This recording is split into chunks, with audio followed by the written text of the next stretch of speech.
All right, and we back. Going to talk a little bit about some college basketball. This year, college basketball has been incredible. We're looking at a lot of different teams that have been number one, a lot of teams that have been in the top 10, top 25 that have fallen out. The SEC obviously has been incredible this year. Speaking of the SEC, obviously Auburn just lost their first conference game this past weekend to Florida. I mean, the SEC, again, I think there legitimately might be 13 teams in the SEC that make the NCAA tournament, which would be a record. The SEC is super strong this year. Like it's one of the strongest conferences I've ever seen. I mean, also double down with the fact that the Big 12 is having a down year, the ACC is having a down year. But yeah, Florida looks good. Auburn looks great. And on top of it, Florida was missing Elijah Martin, and he's going to be back soon, and that's just going to make them even tougher.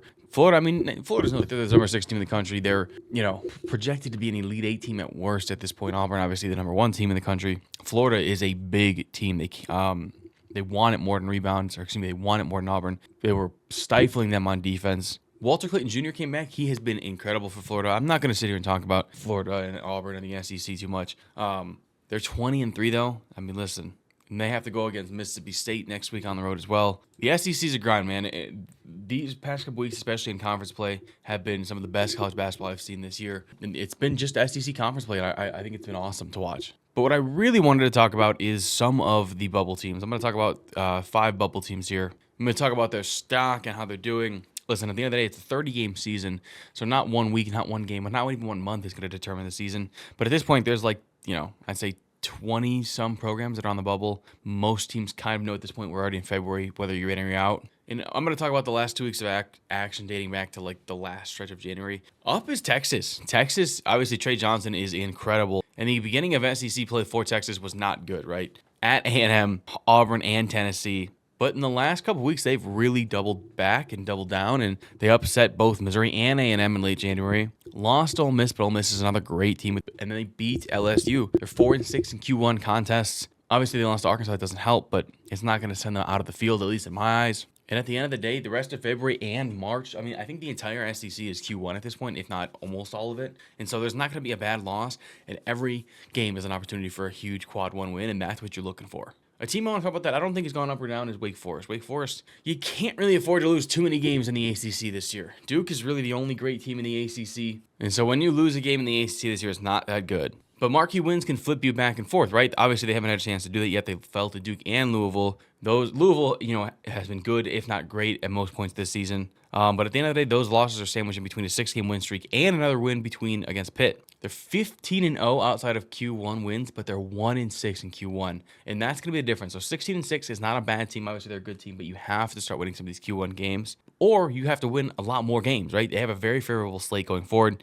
At Duke, if you win that one, you're probably in, no matter what. But then at SMU and at home to Florida State or Virginia, you just need to win at this point. But also, a loss outside of that game at Duke is not going to be a good loss at all for the Demon Deacons. Back to the SEC, Georgia. At the end of the day, Georgia is a team that been good, if not great, all season, but you play in the SEC. Now, a loss in an SEC game isn't bad, but the problem is how many losses can you take, right? And when you play the best without a break, that's when you start to see that number. They were 14-2 to start the season. They'd beaten Kentucky and Oklahoma, a great and a good team. And they were on the 7 line, I think, is kind of where they were at, but then they lose to Tennessee and Auburn and haven't recovered. They then lost to Arkansas and Florida. They beat South Carolina, but everybody's beaten South Carolina. And then they got smoked by Alabama. They're 15-7, so they're 1-5 in their last 6 games. I still think they're in. I think they're probably close to an 11, maybe 12, first 4 in, 12 seed. But their schedule doesn't get any better. It's Mississippi State, Texas A&M, Missouri, Auburn, Florida.